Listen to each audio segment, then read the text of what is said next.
Bismillahirrahmanirrahim. Assalamu alaikum.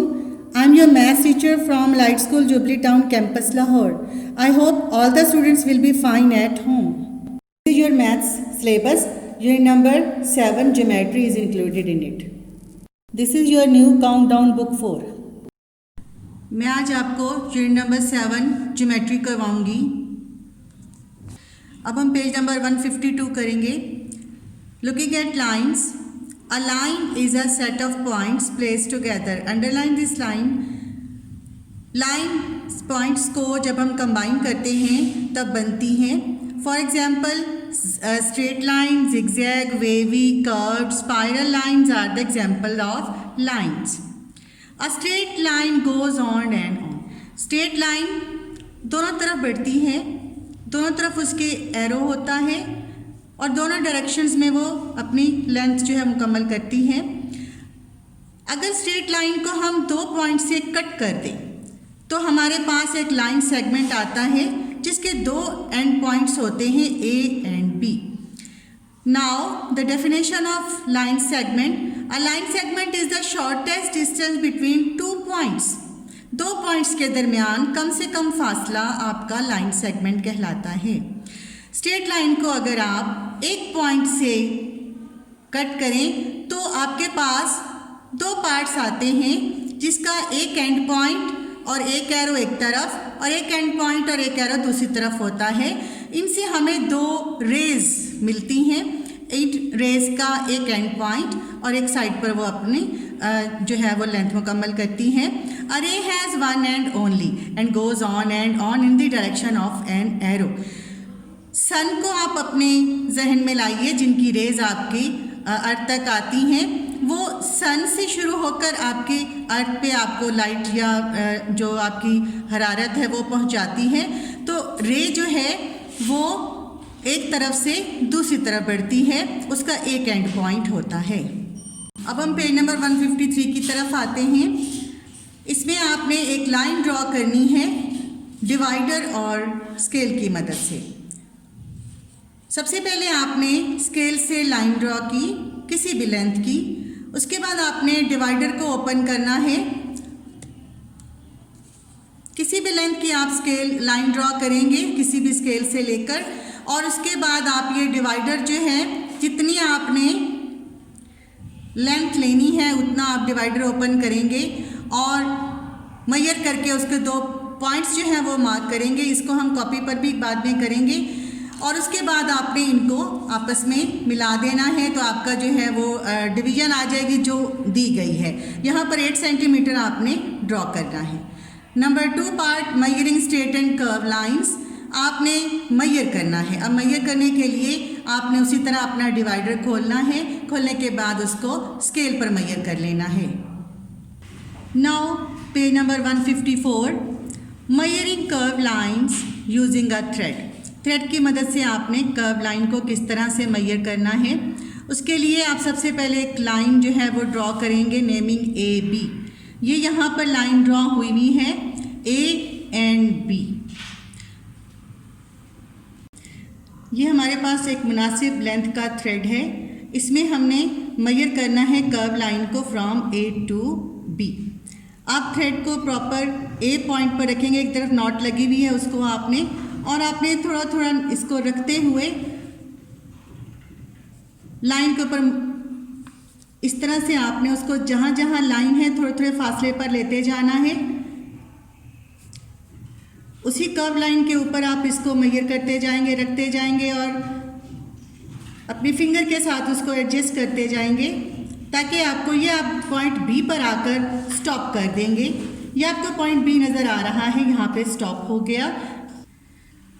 अब आपने first not को 0 पर और जहाँ तक आपने लेंथ मेजर की थी उस नॉट को आपने लेकर जहाँ तक उसकी लेंथ आती है वो मेजर करना है. आप देख रहे हैं ये लेंथ आ रही है 11.5. अब आप इसकी लेंथ यहाँ पर लिखेंगे. Point A to B length is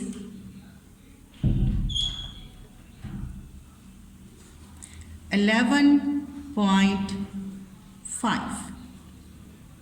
Now come to page number 155. Next topic is measuring curved line using a divider and ruler. अब आपने इसी तरह एक कर्व लाइन ड्रॉ करनी है ए बी और डिवाइडर ओपन करना है, सूटेबल उसकी लेंथ लेनी है और स्टार्ट आपने करना है ए से और मार्क करते जाना है डिवाइडर से। ये डिवाइडर है जिसको मैंने 1 सेंटीमीटर ओपन किया हुआ है। आपने इसको ए पर रखना है। 1 सेंटीमीटर की लेंथ आपने 1 बाय 1 लेते जाना है और उसको उसके साथ मूव करना है जो आपकी लाइन है।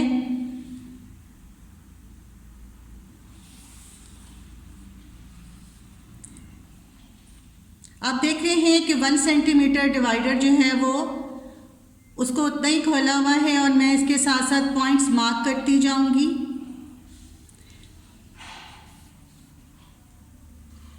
और जब आप बी पर आएंगे तो आपने स्टॉप कर देना है और उसके बाद इसको काउंट कर लेना है। The length of this line is 12 centimetre. आपकी जो ए बी लाइन है उसकी लेंथ है 12 centimetre. Now the next topic is horizontal and vertical line. Horizontal line is the one which runs from left to right and the vertical line is one which runs up and down the surface. This is horizontal line and this is vertical line. ये आपकी left to right move कर रही है और ये आपकी up से down move कर रही है। Now we come to page number 156. Drawing a line, vertical line on a given horizontal line using a set square. आपने सबसे पहले रूलर और स्केल की मदद से एक लाइन ड्रॉ करनी है। उसके बाद उसको आपने उस लाइन पर सेट स्क्वायर की हॉरिजॉन्टल जो है वो साइड रखनी है, एज रखना है और उसके बाद लाइन ड्रॉ कर लेनी है। ये आपके सामने शेप है। ये आपने रूलर या स्केल से लाइन लगाई है। उसके बाद आपने सेट स्क्वायर की एक साइड इस लाइन के साथ रखनी है और उसके बाद दूसरी साइड पे आप उसकी जो लाइन है उसको आप ड्रॉ कर लेंगे। Now this is the vertical line against this line A B. Other topic is parallel and non parallel lines. Two lines on a plane that do not intersect or touch each other are called parallel lines. ऐसी दो lines जो कभी भी आपस में meet ना करें, cut ना करें, टच ना करें या इंटरसेक्ट ना करें, उनको हम पैरेलल लाइंस कहते हैं। आप ये दो लाइंस देख रहे हैं, इनके साथ ही ये 3 लाइंस हैं। ये एक ही दोनों साइड्स पर अगर बढ़ती भी जाएं तो भी ये आपस में ना तो इंटरसेक्ट करेंगी ना कट करेंगी। ये तमाम सेट्स जो हैं पैरेलल लाइंस के हैं। अब ए बी के पैरेलल सी डी लाइन है, उसके लिए हम 2 लाइंस का साइन शो करते हैं कि A B is parallel to C D और इसको हम इस तरह पढ़ते हैं A B is parallel to C D. Now come to the page number 157, non-parallel lines. आप इस फिगर को देख रहे हैं कि ये इस तरह की लाइंस हैं कि जब ये आगे बढ़ाई जाएँ या इनको मज़ीद एक्सटेंड किया जाए तो ये एक दूसरे को पॉइंट के पर कट करती हैं या इंटरसेक्ट करती हैं। लिहाजा दीज आर जो हैं ये नॉन पैरेलल लाइंस हैं। इसी तरह नॉन पैरेलल लाइंस की 2 और आपको फिगर्स दी गई हैं, A B and C D. ये भी आगे जाकर एक दूसरे को इंटरसेक्ट कर देंगी और यहाँ पर एम एन और पी क्यू भी एक दूसरे को इंटरसेक्ट करेंगी। इस तरह की जो लाइंस होती हैं वो नॉन पैरेलल लाइंस कहलाती हैं। Now the topic is drawing parallel lines. हम पैरेलल लाइंस को कैसे ड्रॉ करेंगे? सबसे पहले आपने सूटेबल लेंथ की एक लाइन लेनी है। उसके बाद सेट स्क्वायर को फिगर के मुताबिक रखना है और उसके बाद उसको ड्रॉ कर लेना है। Now come to the page number 158। ये फिगर 1 है। इसमें आपने सूटेबल एक लेंथ ली है लाइन ए बी की। उसके बाद आपने स्केल को इस तरह से रखना है, बिल्कुल हॉरिजॉन्टल उसकी वर्टिकल लाइन हो और इस लाइन के साथ जो है वो अटैच होगी उसकी जो बॉटम है। उसके बाद आपने सेट स्क्वायर लेना है और उसके साथ मूव करते चले जाना है। फिगर 2 पर आप इसको मूवमेंट करते हुए देख रहे हैं। जो आपका मतलूबा पॉइंट हो, सपोज जहाँ पर आपने सी पॉइंट लेना है तो आपने उसको सी तक लेकर जाना है और उसके बाद उसके साथ लाइन ड्रॉ कर लेनी है। अब आपके सामने ये 2 पैरेलल लाइंस जो हैं वो ड्रॉ हो गई हैं। Draw a line which passes through a given point and is parallel to given line using a set square. अब आपने सेट स्क्वायर को यूज़ करते हुए एक जो लाइन है वो इस तरह ड्रॉ करनी है कि वो एक दूसरे के बिल्कुल पैरेलल हों और कोई गिवन डिस्टेंस आपको दिया जाएगा। ये आप फिगर देख रहे हैं, यहाँ पर एक लाइन ड्रॉ की है और उसके बाद स्केल रखने के बाद उसके बिल्कुल वही मूवमेंट आपने करनी है और जितनी डिस्टेंस वो कहेंगे उसके मुताबिक आपने ऊपर ले जाकर उसी तरह एक पैरेलल लाइन और जो है वो उसकी ड्रॉ करनी है और 2 पैरेलल लाइंस आपके सामने आ जाएंगी।